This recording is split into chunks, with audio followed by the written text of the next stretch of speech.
housing transport. Part of my leadership training. Okay, yeah, I thought you were trying to have 5 minutes. Okay, yeah. Well.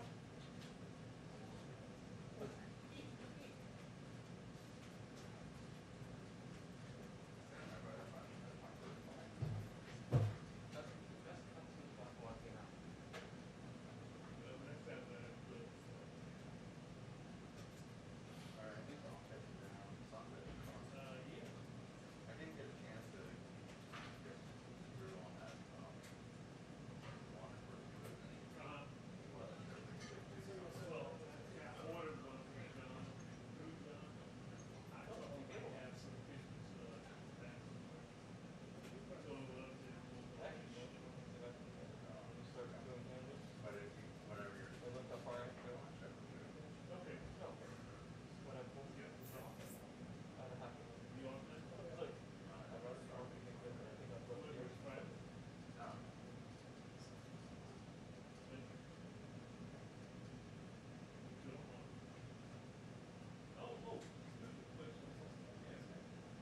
What are you going to be doing?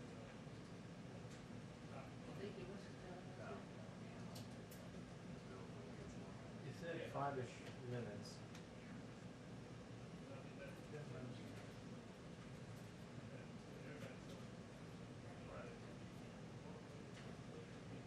He just signed the executive order. The press briefing will begin in 2 minutes. The press briefing will begin in 2 minutes. I think that's what they call it.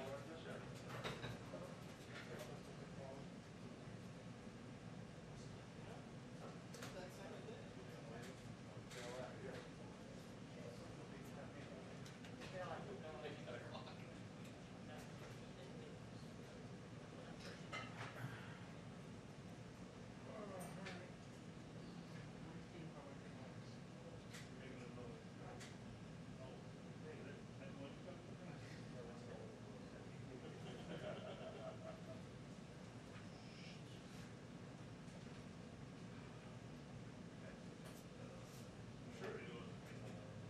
Definitely get those stuff. It's like orange juice. Yeah, it was broken up. Was it? Thank you for asking. Those right places. The first one, yeah. That was a great question. It was one that absolutely needed to be asked. Thank you. Here.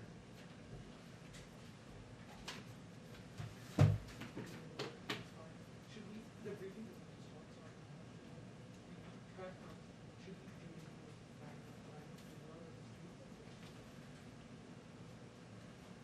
Not a record That's awesome. At least he wore the sunglasses. Yeah. Oh, That was my instinct. We should have approached. Right. Because then Just we announced could to say- the world, here I am. Then you could say it. Today I've Speaking out without hearing maskless outdoors for the first time. The president announced that that's what everybody can do. Compare massless for So- Old habit.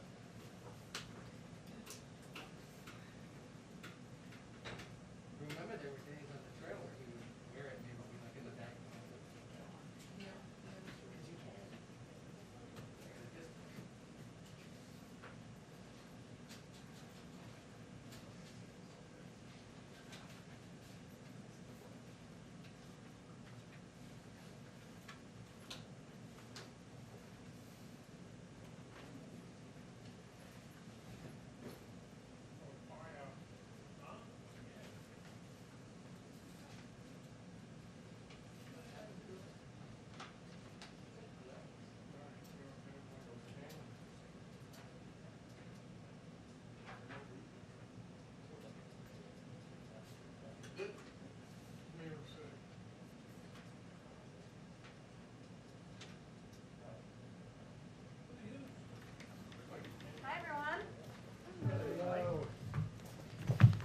right, happy Tuesday.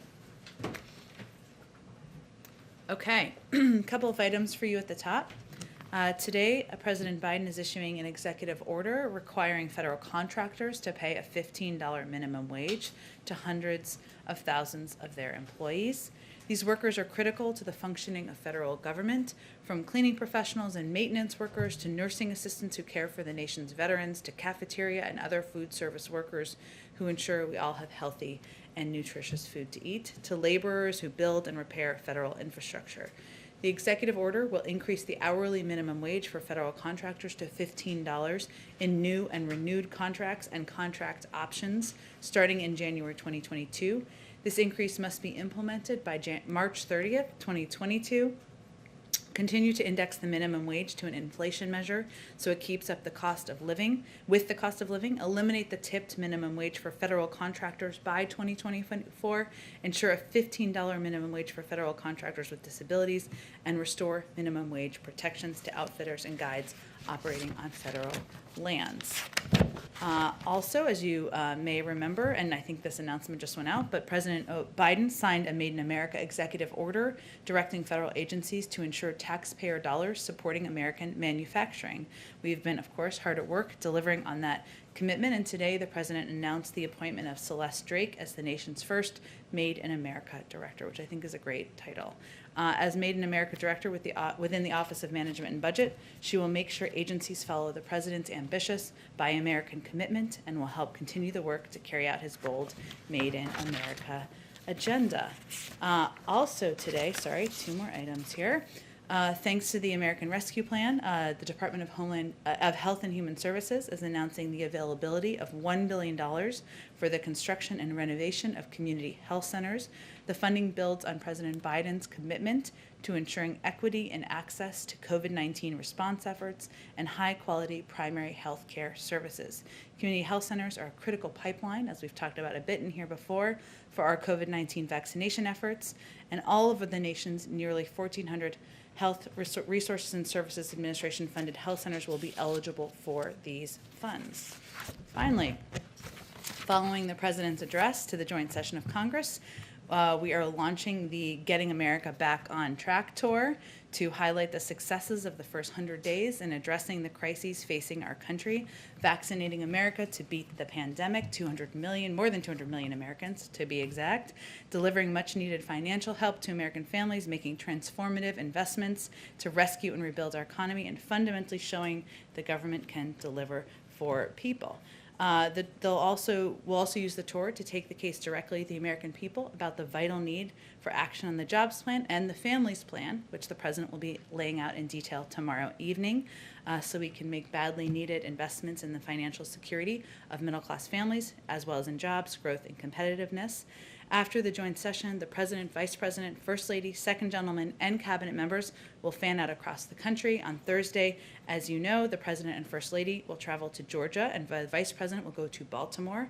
On Friday, the President will travel to Philadelphia, Pennsylvania. The Vice President will go to Ohio, and the Second Gentleman will head to North Carolina.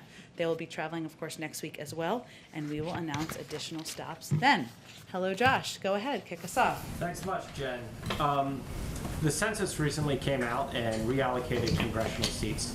Does the White House share the concerns that Hispanics were undercounted as part of the census? Well, first, let me say that the President took steps when he took office to overturn the policies of the Trump administration, or the approach to counting by the Trump administration. That was one of the first steps he took. As you know, this process is carried out by career apolitical experts. It was announced yesterday because they needed additional time, and we thought that was absolutely appropriate. Of course, the steps that are taken to allocate congressional seats is set by statute and has been in place since 1941. In terms of the impact of the last administration, I would send you to the census. We're not in a position to assess that. Secondly, a report came out today from Human Rights Watch about Israel, saying that Israel is guilty of international crimes of apartheid and persecution because of discriminatory policies toward Palestinians. Israel has rejected that characterization. Does the White House think the report is accurate or inaccurate? Well, Justice State Department has its own rigorous process for making atrocity determinations and reports on human rights abuse issues globally on an annual basis through the human rights reports that they issue, they do briefings on, and they put out publicly. The department has never used such terminology. As to the question of whether Israel's actions constitute apartheid, that is not the view of this administration. Go ahead, Steve. Thank you, Jay. Is the president going to change his own personal habits to adapt to the new CDC guidelines? Certainly. He'll be following public health guidelines. So I think you saw him outside today. He took the mask off. He didn't put the mask back on. It will take some time to adjust and adapt for all of us. And I know when I take my kids to the playground this weekend, I'll be happy not to be wearing a mask. What about indoors? Is he changing anything about indoors? Well, the guidance, as you know, that was put out, it was more about mask wearing outside. If you're vaccinated and you wear a mask inside, then you can go to gyms and restaurants and things along those lines. We will still adhere until there's different guidelines, abide by the recommendations of the CDC as it relates to workplaces. Talk a little bit about the speech tomorrow night. Sure. How long do you think it'll be? Is he doing practice sessions? Are cabinet members going to be in attendance? That sort of thing. Sure. Let me give you as many details as I can at this point, and then we'll continue to provide additional updates. As you all know, there's a briefing later tonight as well. First, Steve, you have covered many presidents who have delivered these addresses. You can be our historian and tell us if any of them have final addresses where we know the exact length about 36 hours in advance. So we're not quite there on that piece yet. But I can tell you that the president has been working on this speech for the last few weeks. He has been preparing with Senior Advisor Mike Donnellan, Director of Speechwriting Vinay Reddy, working on the speech. And really over the last several days, he's been line editing it, meeting with his speechwriters, getting advice and counsel from senior advisors, checking in with members of his family. And also as part of his process, he engages with his policy teams to ask for additional details, ask for further clarification. And certainly given we're rolling out the American Families Plan, that has also been finalized or in the finalization process through this. I can also tell you that while the major policy announcement in the speech is, of course, the American Families Plan, a historic investment in education and childcare, he will also use the speech as an opportunity to talk about many of his other priorities, including police reform, immigration, gun safety, his ongoing work to get the pandemic under control, and to putting Americans back to work. He was in the Senate for 36 years. He also sat through 8 of these as the vice president, and he certainly recognizes the important opportunity that this offers. In attendance, there will be the Secretary of State and the Secretary of Defense, as well as I think the Supreme Court confirmed the Chief Justice will be in attendance. Joining him will be Dr. Biden, the Vice President, and of course the second gentleman. There will not be a First Lady's box as there has been historically. While the speech will, of course, look and feel different from past years, the president will preserve a few traditions, including the walk down the center aisle that we have seen presidents do for many years. He will, of course, be wearing a mask for that. He'll remove the mask when he delivers his speech. He'll also be meeting with men and women, a career staff who were at the Capitol on January 6th in advance of the speech. Will he bring up, I know he'll have a foreign policy piece. Will there be a lot of talk about China in this speech? I expect there certainly will be a foreign policy speech. It's never as much foreign policy as the foreign policy team wants. That's always the battle. But there will be a foreign policy portion of the speech. He will talk about his commitment to re-engaging with the world, taking America's seat back in the world, what our values are as a country, and certainly I would expect he'll talk about a number of the priorities of this administration, including our engagement with China.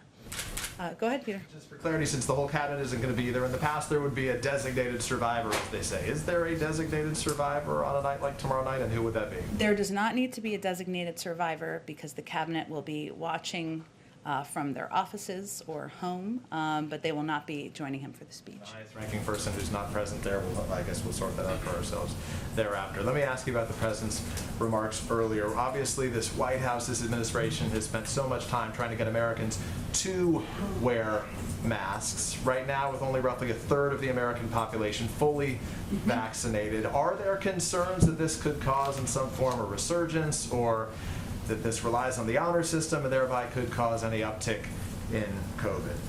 Well, Peter, I think one of the priorities of the presidents and the vice presidents and our entire team, of course, is abiding by health and medical experts and guidance, but is providing information, transparent information to the public to make clear what the benefit.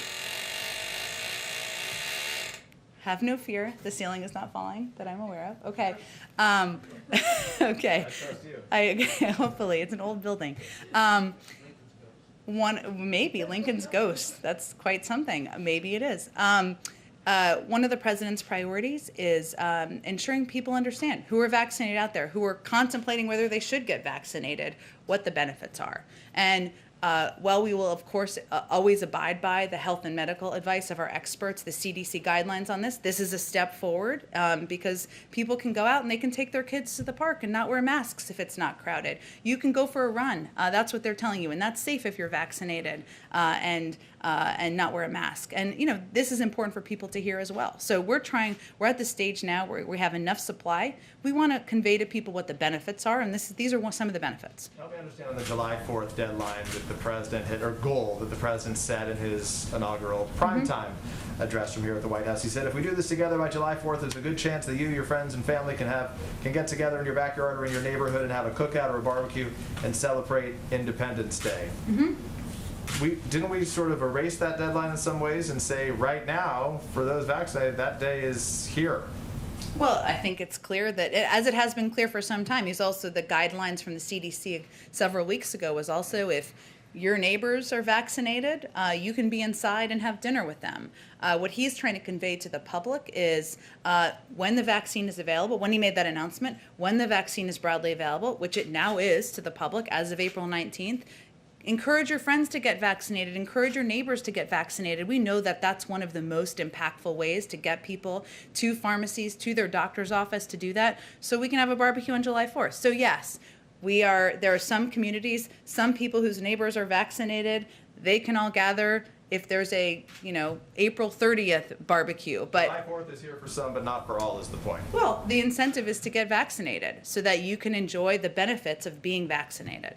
Let me ask you, if I can, really quickly about as it relates to Novavax and to AstraZeneca. The White House said that it would be providing 60 million doses to other countries. Has the administration communicated to AstraZeneca and to Novavax that they don't need to rush ahead in their effort to get a EUA right now, in that you're going to be giving it elsewhere? Well, first, I think we see that as a separate process. They have not applied for an EUA, and nor obviously have they been granted one. We also have ordered 300 million doses from AstraZeneca, which we certainly expect they will deliver on. So we will evaluate. What we're talking about here is, and the reason the 300 million is relevant is because we're talking about 60 million here, 10 of which we expect and hope will be through the FDA review in the next few weeks, and the 50 million in the next few months. But they will decide when they apply for an EUA. We're talking about doses that have not yet been approved that we are going to supply to give to the global community. Thanks, Jim. Go ahead. Sort of a broader, all of government kind of question. A year ago this week, it was said in this room how sunlight might kill the virus and make outdoor transmission unlikely. Clearly things are a little different now.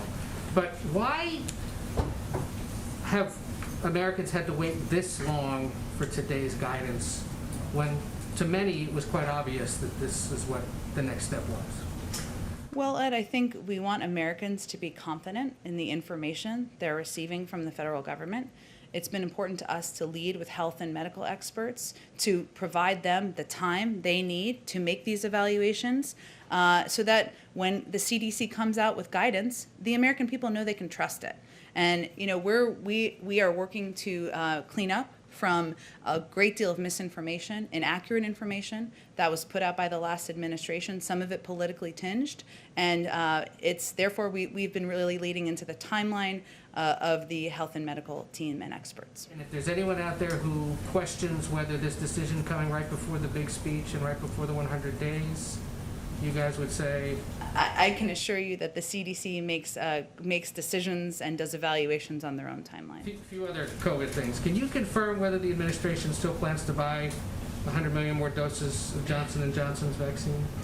I don't think anything has changed about our plans. No idea why there's a delay then in doing so? A delay in their delivery or a delay in purchasing? Both. I'll check on that for you, Ed. Why, the India decision this week, and the president just spoke to it, why wasn't a similar announcement to send resources or help made when Brazil had its outbreak earlier this year? And we know they too were sort of clamoring for international assistance. Well, Ed, I can speak to kind of where we are obviously we're a provider, as you know, of a great deal of public health assistance to India, but also to Brazil. Our focus, our availability at this point of providing certain kinds of resources, including the materials to make vaccine, may not have been at that point several months ago, but I'd have to talk to our team about what the specific requests were and what they feel were not met. And I'm asking this one on behalf of our Miami TV station. Okay. You may have seen this report about a private school in Miami that's telling its staff and teachers not to get the COVID vaccine, and they're threatening to terminate their employment if they do get it. It means teachers are being forced to choose between their job and their health. Obviously, there's not much the White House specifically can do. Does it have any comment on this situation, and any idea if there's anything federal authorities can do to help the teachers in this case? That's a good question. In terms of helping the teachers, I'll have to check with the Department of Education. I'd send you to them as well, of course. Obviously, our objective is continuing to convey that it's important to abide by public health guidelines, that they're in place for a reason, that they are not done through a political prism. They are done by medical experts, by health experts, intended to keep children safe, keep parents safe, keep teachers safe, keep communities safe, which is why we recommend people abide by them. Go ahead. Thanks, Jen. I want to start with a follow-up on the COVID vaccine, specifically the AstraZeneca doses that are going abroad. I want to clarify something you said yesterday about COVAX. And Yeah. can you just say whether the U.S. is considering distributing those doses to other countries through COVAX, or are you only focusing on distributing them on country-by-country basis directly? We expect it to be a combination. We're still developing our plans and what that looks like. And again, as I alluded to earlier, we're talking about 10 million doses if it goes through FDA review in the next few weeks. So it's not today. We have 0 doses available today, and then another 50 million in several months. So we have some time to develop what our plan is and meet whatever the needs are at that moment in time. And then on refugees, the Washington Post reported today that there's now consideration of bumping that cap up to the 63,500 number that the administration initially proposed in February. Your statement at the time when that was changed said that meeting that target was unlikely. So could you just talk about what changed in the thinking there, again, as this consideration is leading up to May 15th? Sure. Well, we've long said, or said for the last several weeks, that the president had every intention of announcing a cap, a new cap, and that he would do that in advance of May 15th. And we are certainly continue to be on track toward that. In terms of our considerations over time, we inherited an incredibly broken system. It left us with and the president and others, with some skepticism about what the system would bear. Hence, our announcement a couple of weeks ago was meant to be a first step, focused on announcing the resumption of flights, and also the overturning of the xenophobic policies of the last administration that prevented refugees from applying from Africa and the Middle East. That has changed. That was the biggest hindrance to refugees being able to apply from that part of the world, or in general, but from that part of the world. One of the considerations at this point in time, as we're determining what the cap will look like, is what message we're sending to the world. And we are a country under the Biden-Harris administration where we want to send a clear message. We are welcoming refugees. We want to send that message to the world. We want to send that message to the refugee community and to organizations that have been underfunded, that have had their muscles atrophied over the past couple of years where that was not a primary focus. We also want to send a message that the president has long been committed to the 125,000 cap that he has set, has always consistently been his objective since February for the next fiscal year. 62.5 was always meant to be a down payment on that. So those are the considerations as we make a determination about the cap that we're setting. But would you now say getting to that 62.5 number this fiscal year is likely rather than unlikely?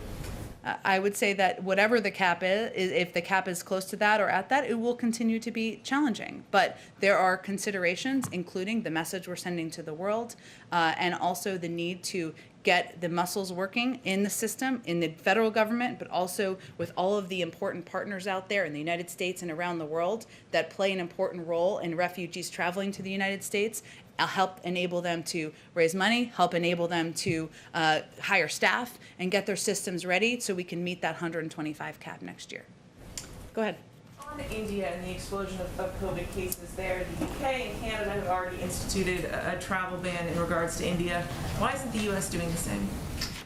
We would make those determinations based on the advice of our health and medical team. They haven't made that determination at this point. And we are hearing reports of places where vaccine supply is outstripping demand. In Iowa, for instance, they're now declining a new shipment of vaccine because the demand isn't there. If this continues, would the administration consider shipping more doses overseas? Well, we always expected to hit that point, and we're in a new stage at this point in time, as you alluded to, Mary, where we don't have a supply challenge. Now our challenge is ensuring we're meeting people where they are, we're getting into these communities, we're continuing to increase confidence, which we've seen an increase in a range of communities, black and brown communities, as well as more conservative white communities, which is a good sign, but there's more work to be done. We will continue to evaluate what supply we have available for the global community, and we want to be a part of that effort, as is evidenced by the announcement we made yesterday. But that doesn't mean we're going to pull back on or give away supply that is needed to vaccinate the American people, because that remains our top priority. Go ahead in the back. I had one on labor relations and then one on the virus, if I could. The National Labor Relations Board has a May hearing. It's on a complaint from the retail, wholesale, and department store union. They allege that Amazon kind of interfered in that union push and vote down in Alabama. Does President Biden feel that Amazon did in fact interfere? Does he support the complaint? We would leave that to the NLRB. They're in place for a reason. Do you expect that to just play out? And on the virus, I know we're still fighting COVID, but what efforts are put to make the U.S. more proactive if another pandemic comes along down the road, be more nimble in testing, surveillance?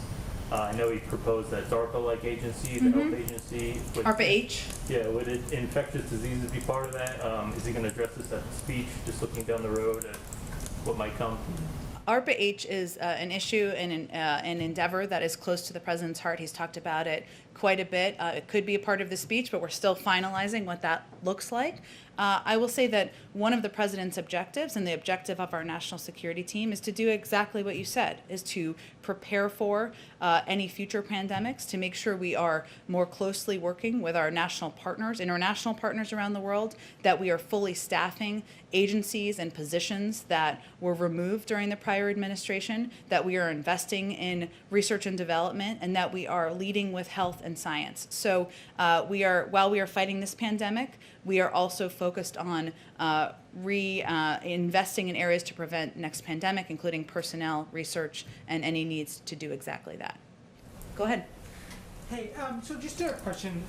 Obviously, the president is going to celebrate the 100-day mark with this tour, but looking ahead to the next 100 days, the first year of the administration, the first 100 days were quite scripted. The transition team talked quite a bit about how they, Biden set out certain goals for them, and they tried to meet those over the course of the first 100 days.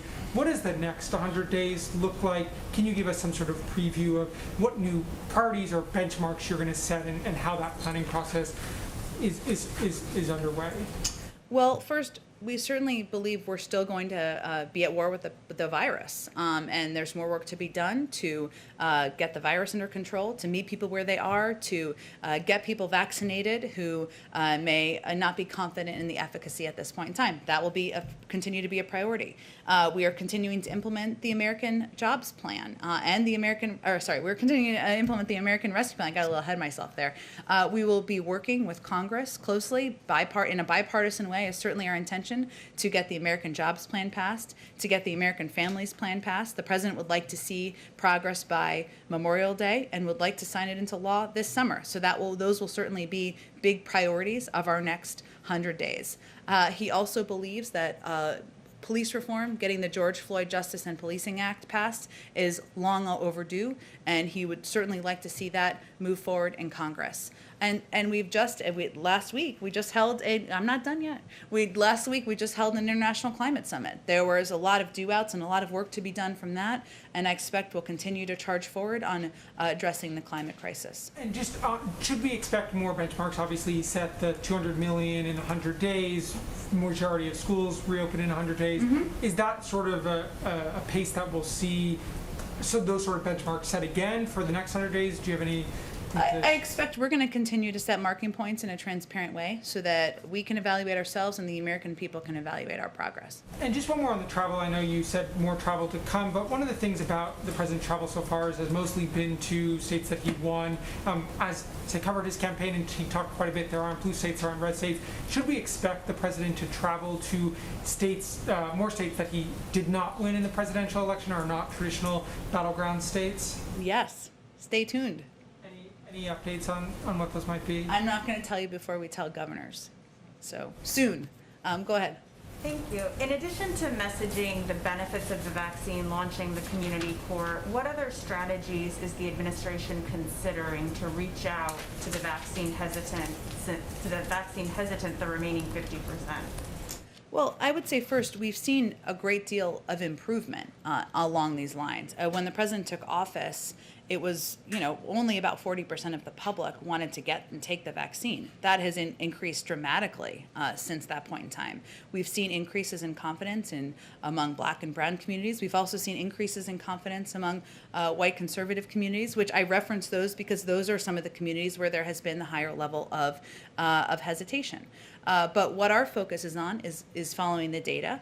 So what we've seen is that local messengers, trusted voices, doctors, medical experts, civic leaders, clergy, and local communities continuing to distribute out that $3 billion that has part of our funding to get to those communities is going to be front and center to our strategy. So we're continuing to implement exactly that. And one of the challenges we've seen or heard most from communities or people who are reluctant to take the vaccine is access and the challenge of taking a day off of work or fitting it into their lives. Some of that is, again, meeting people where they are, mobile clinics, local doctors, making it available at pharmacies.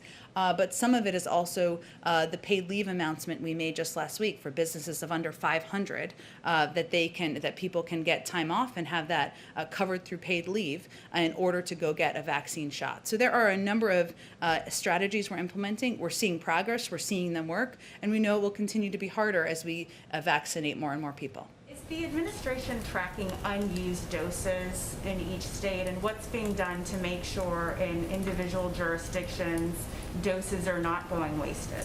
Certainly we are. Our COVID team is, and certainly they work with states, localities, through our pharmacy program and all of our programs to ensure we're doing everything possible to ensure doses are used. And one more on behalf of Radio Pool. Is there an update on whether the U.S. will support the special waiver to waive vaccine patents at the WTO so other countries can make generic versions? Of course, there's a meeting at the end of the month. And I know that our ambassador, our USTR, spoke to this. So how we're looking at this is our focus is on maximizing production and supply for the world at the lowest possible cost. And there are a lot of different ways to do that. Right now, that's one of the ways, but we have to assess what makes the most sense. So, for example, we produce a lot of vaccines here in the United States, right? Vaccines, manufactured here. We have manufacturing facilities that have been through, a number of them have been through FDA approval or going through FDA approval. We have to evaluate whether it's more effective to manufacture here and provide supply to the world, or the IP waiver is an option. There has not been a recommendation made from USTR, nor has the President made a decision. And one more follow-up on that topic. What will go into deciding which countries get our excess vaccine? Well, expect it will be a combination of our COVID team, working with our national security team, our team at the State Department, to determine where the requests are, where the needs come in, where the needs are, in order, and when we can be the most impactful on helping get the pandemic under control. And there is a process ongoing now. Again, we'll have about 10 million doses we expect, hopefully, if they go through the FDA review in the next couple of weeks, and then an additional 50 several months from there. Go ahead. Is the White House open to some of the changes that Senator Scott has proposed on qualified immunity? In particular, is the White House open to making it so that lawsuits can be brought against police departments as opposed to just police officers? Well, the White House and the President are strong supporters of the George Floyd Justice and Policing Act that has passed the House. We have every confidence in the negotiations that are happening between members of the House and the Senate, and we will make an evaluation once those hopefully conclude. Okay. Go ahead. Thanks, Jen. Two questions. First, on the virus and related to the new guidance on the masks. Yeah. Does this mean that there will also be a revision to the President's order on mask use in federal facilities? For instance, will the National Park Service be easing the guidelines for where you have to wear a mask when you're outside on a trail or at an overlook in a national park or anything like that? Yeah, it's a great question. Just like many states will be looking at the new guidance. I know, obviously, federal entities will be very closely looking at the guidance. We'll have to check and see what the status of that is. But obviously, federal agencies, the National Park Service and others certainly look at, and the President looks at the guidance put out by the CDC and expect there'll be adjustments accordingly. But we'll have to check on the status of those or timeline. And on another topic, it's been probably about a week, I think, since someone in this room has asked the question about the student loan forgiveness or cancellation. I know that the Department of Education was working on some sort of review of what was possible. Is that review going to be something that will be completed in time to make Chuck Schumer a very happy senator tomorrow night, or is that something that will have to wait a little while longer? The review is ongoing. Hopefully, we will make Senator Leader Schumer happy in other ways in the speech, but the review is ongoing. Go ahead in the back. Thank you, Jen. So two questions. My first one, a follow-up to this one. I understand that you will be, that the COVID team and the national security team are going to consider for the vaccine sharing. I understand we still don't have any AstraZeneca dose to share, but the 10 million that will be coming. Can you at least say that in order to open more quickly the borders with Mexico and Canada, they will be at the top of the list of the countries who will have access to these vaccines? I can't. Obviously we have already lent doses to Canada and Mexico. They are important. They're not only our neighbors, they are our friends, but the process is just beginning, and I don't want to get ahead of the process that will be the ongoing process. Once it's concluded, we'll let you know. Okay, thank you. I want to try Josh's question again about the Human Rights, the Human Rights Watch report on the treatment of Palestinians by Israel and the abuses that they underline. It's a very thorough report.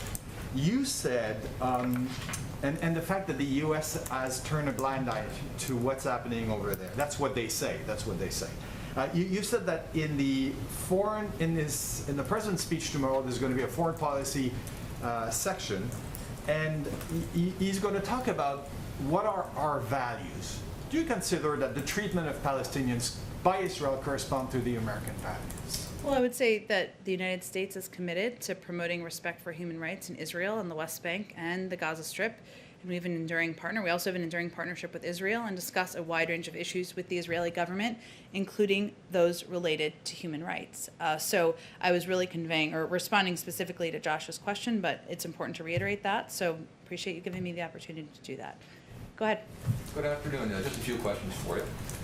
Has the president decided who he wants to see serve as the next U.S. ambassador to the Holy See, and what are his criteria in choosing that person?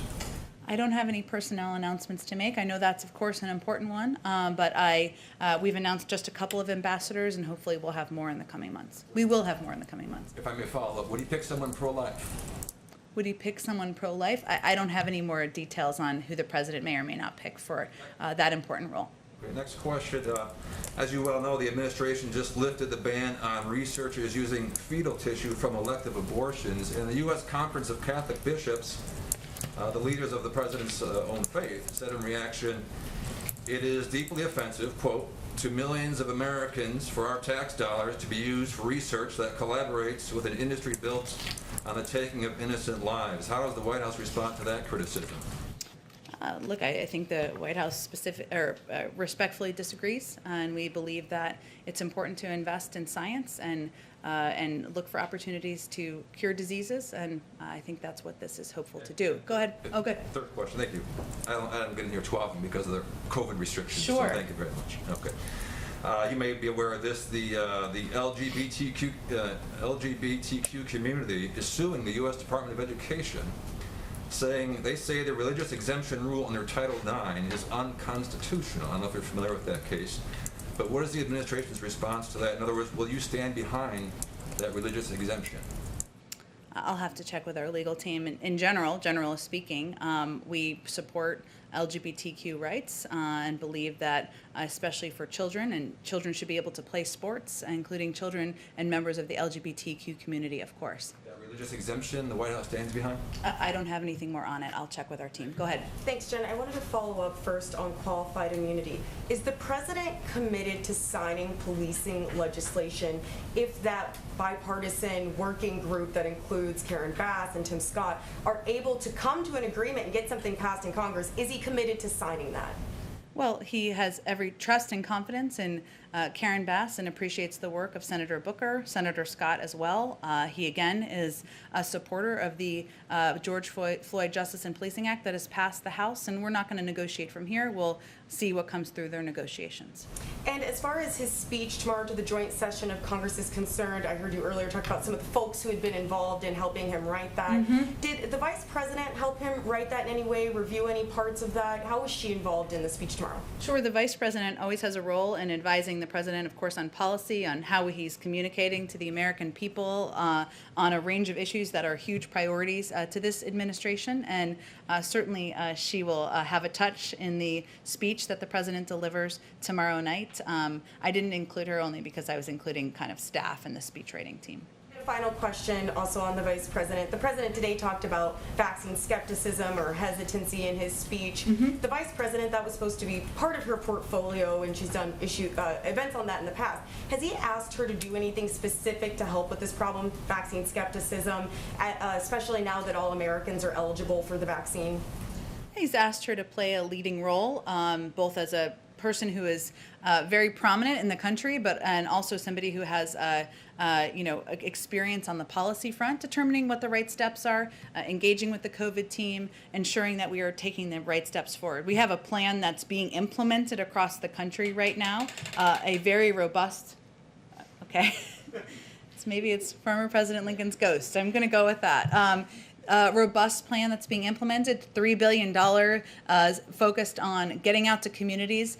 She's involved in all of that. I expect she'll be out and doing more events around the country. So the president's just asked her to play a leading role in this effort moving forward, which she is certainly doing. But there's nothing specific that he's asked her to do in the near future? I'm not sure what you mean by that. Like what? Maybe cut a PSA or, potentially have some other sort of event here at the White House with groups. I don't know. That's what I'm asking you to tell me. Well, okay. I think the president has asked her, as the vice president, to be his partner in this and to be a prominent leader in this effort to address confidence around the country. She's doing exactly that. He's not going to, their conversations don't involve him directing her to be in a PSA. That happens at a staff level. And she is somebody who travels around the country. She's doing events. I'm certain she'll do PSAs. She'll continue to be involved with the COVID team, with governors, with states, to continue to reach communities where we need to increase confidence. And that will continue to be a role she plays. Go ahead. Democratic lawmakers have been making the case that the expanded child tax credit should be made permanent. Mm-hmm. They say it's the responsible thing to do to minimize child poverty. And I was curious, what's the administration's take on why it's responsible to let it expire in 2025? Well, first, there'll be more details. We'll confirm later this evening about what is in the president's speech and what is in the American Families Plan. But largely speaking, the president agrees that the child tax credit has a huge impact on helping families, helping reduce child poverty in this country, which we've already seen an impact of from the implementation of including it in the American Rescue Plan, which is something he did. And he also believes that it helps bring more women back into the workforce. That's why he has been engaging with Congress and why you'll hear him talk more about it in the speech. There is also, and we'll discuss more what members of Congress want to see. Some disagree on this about the length of time and everything. That will be a part of discussions. There's also a cost. It's about $1 billion a year to implement the child tax credit, and certainly that is a part of the discussion that we expect to have with Congress moving forward. Yes. Has the president spoken to the families of the black men who were killed in the police shootings in Virginia and North Carolina? And if not, has the White House had direct contact with them? I don't have any calls from the president to read out. I just don't have calls from the team, but I will check on that for you and see if I can get back to you with more details. And then more broadly, as it relates to India, do you guys have any good understanding of how many Americans in India right now have become sick with COVID? Are there any unique precautions being done to help, I don't know, bring them here in some form? How do you deal with that? And also, can you give us any better guidance in terms of the diplomatic situation there? We believe a lot of Americans at the consulates and perhaps the embassy there. Yes. Well, not Americans, but staff there Sure. have testified. It's all great questions. I would tend you to the State Department, who will have more in-depth details about this. Obviously, we're working very closely with them, but given they oversee all the consulates, they'll have the specific numbers, et cetera, for you. Very quickly, Okay, moving the Steve. camera around, or- That was the State Department weighing in. Very quick, is there an update on the Iran talks in Vienna? Is Rob Malley back there now, and how long do you think this round will last? So they have been, we always expected the talks would proceed again. So Rob Malley, I believe, is either on his way to the region or there now to take part in an additional round of negotiations. We have felt that even though they're indirect, I should say, that obviously a diplomatic process, diplomatic discussions are the right approach, and we have been encouraged by the fact that they've been continuing. Time frame on how long this round will last, do we know? I don't think we have a time frame at this point in time, Steve, but I will check with the negotiators and see. Okay. One thing on the mask mandate that a observant colleague just called out. Okay. You have a order in place that requires masks at all federal buildings and all federal lands. Yeah.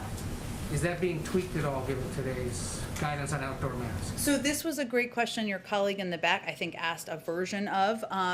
Obviously, the federal government will be certainly looking at the CDC as we make changes or implement these policies. I just have to check on the timeline of that.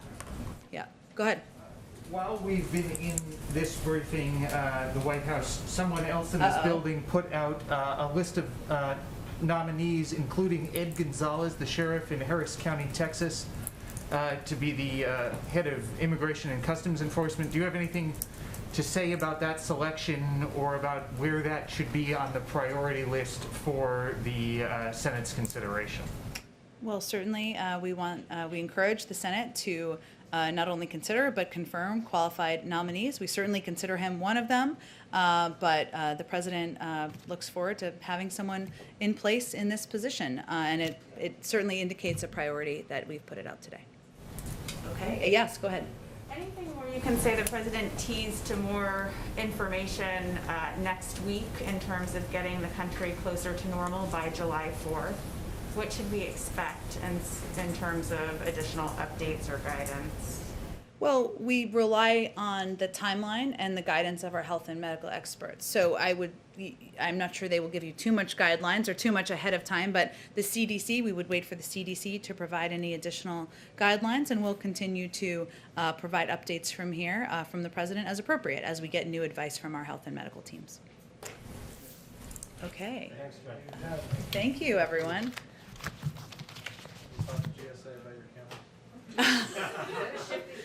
Right. Oh, or maybe they're your cameras. Right.